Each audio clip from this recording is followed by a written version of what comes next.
Hi,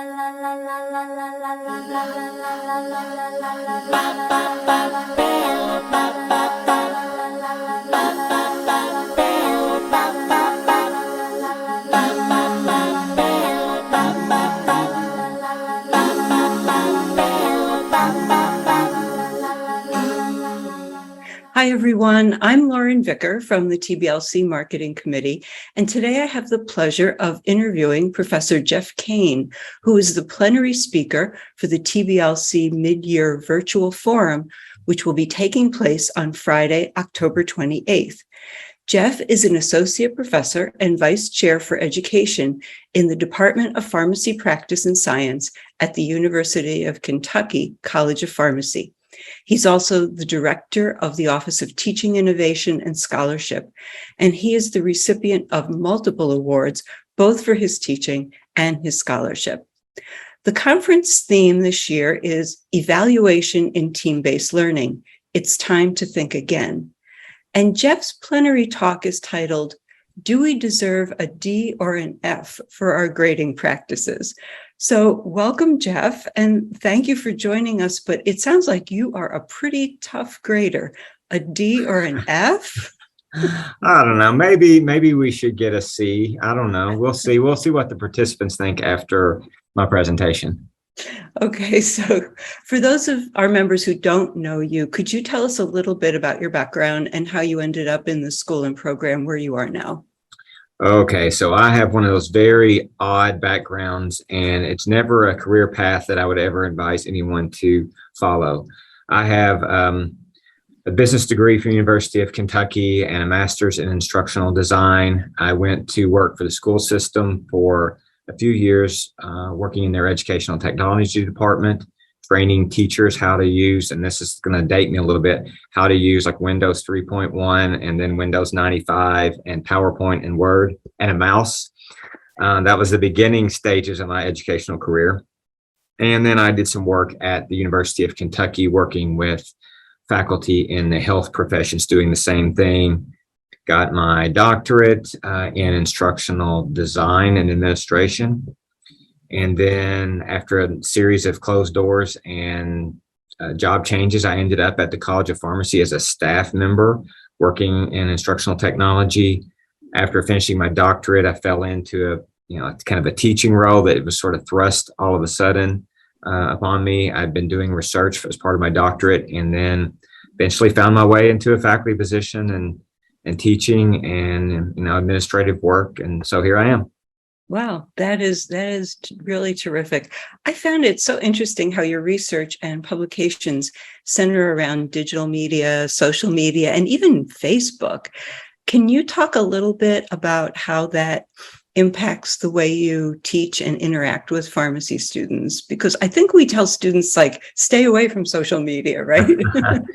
Yeah, so that's an interesting question. That has been, I would say, the part of my research and my scholarship that launched my faculty career was from the social media and digital media side, because I was researching it very early on.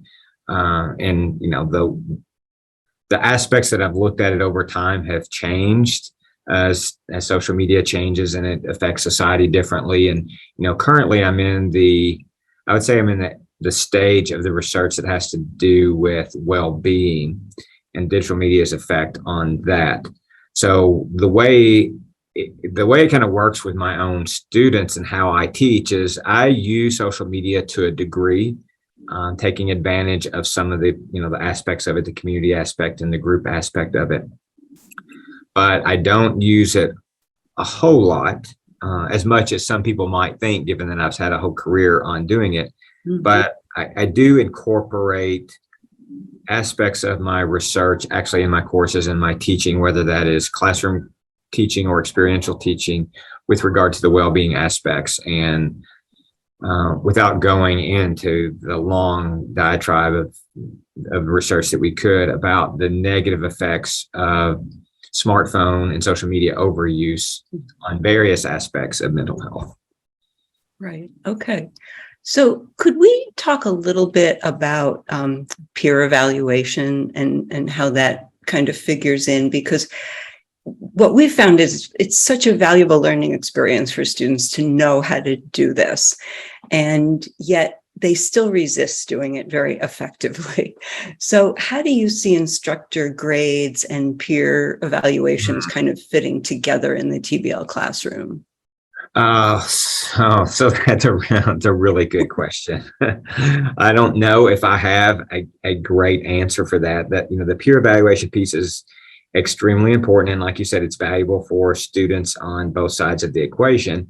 But I think for many of the same types of reasons that grades can be problematic from the instructor side, I think the social psychology aspect of grading a peer also happens from the student perspective as people they are working with, and maybe the hesitations they may have and or biases that are held on that. So I think there's no perfect grading system in any shape, form, or fashion, right? There are pros and there are cons to everything, and I think we hope to just find the systems where we have the most pros and the fewest cons.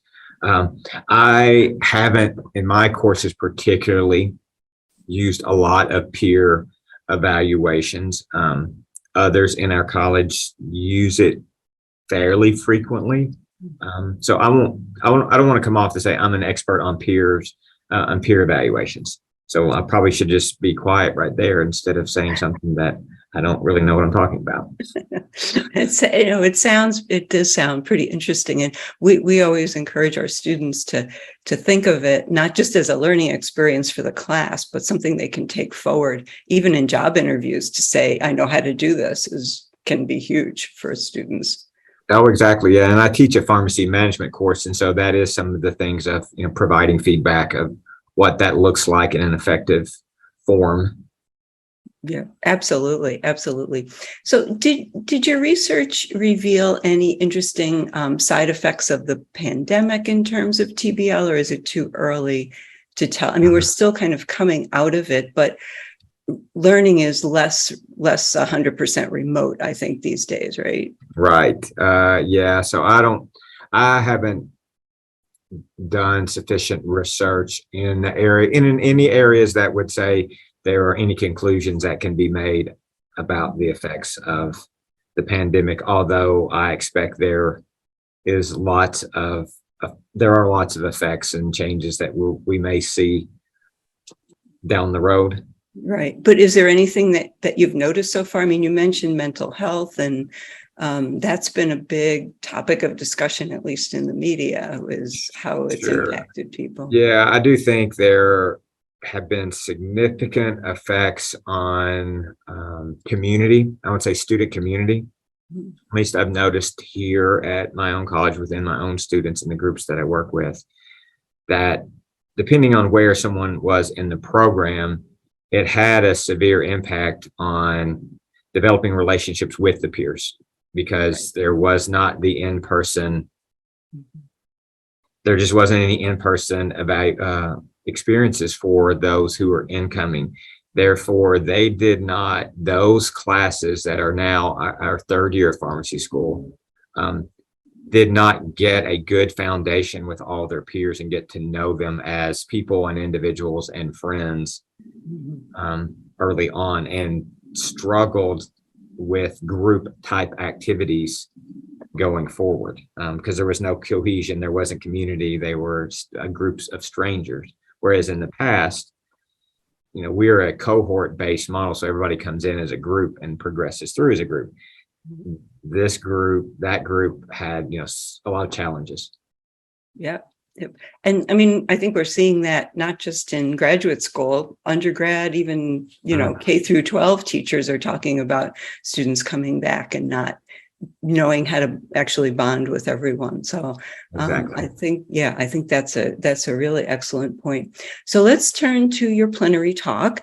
Yes. And where you are in the process. I'm sure as an academic, we know that you probably don't have the whole script down right now. Correct. But what kind of things can people expect to learn if they're going to be attending this mid-year forum? What kind of things can they learn from your plenary talk?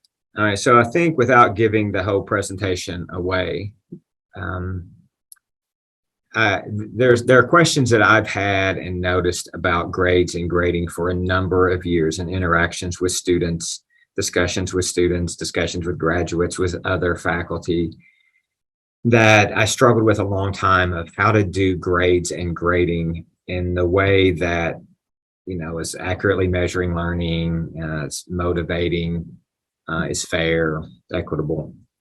And looking at traditional grading systems of, an A through E type of system that most schools have to some degree, is there are a lot of issues and problems and deficiencies in those gradings in those types of systems for what we want to use them for.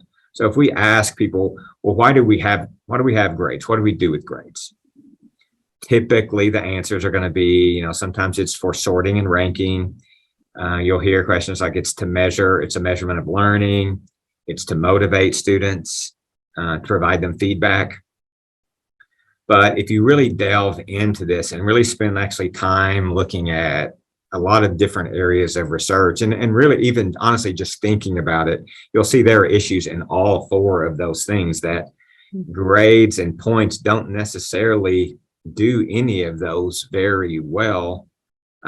We just do them, and it's kind of been tradition. So I think coming to this session, we'll just sort of look at some of the weaknesses and the weak points of those. And I think hopefully what I would hope, and what I'm doing in some of my research and other talks that I've given, is to start a conversation about, okay, how can we do grades and grading better?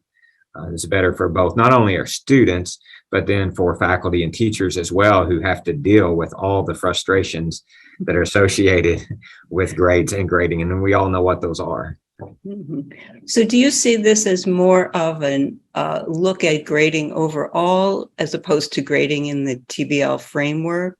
Correct. Yeah. So this would be a bigger picture of the grading. And then there's an active portion of this plenary session at the end that will be more of like team-based learning, and some of the aspects of that the participants would delve individually, or delve in the groups into those specific things to their own classes and their own situation.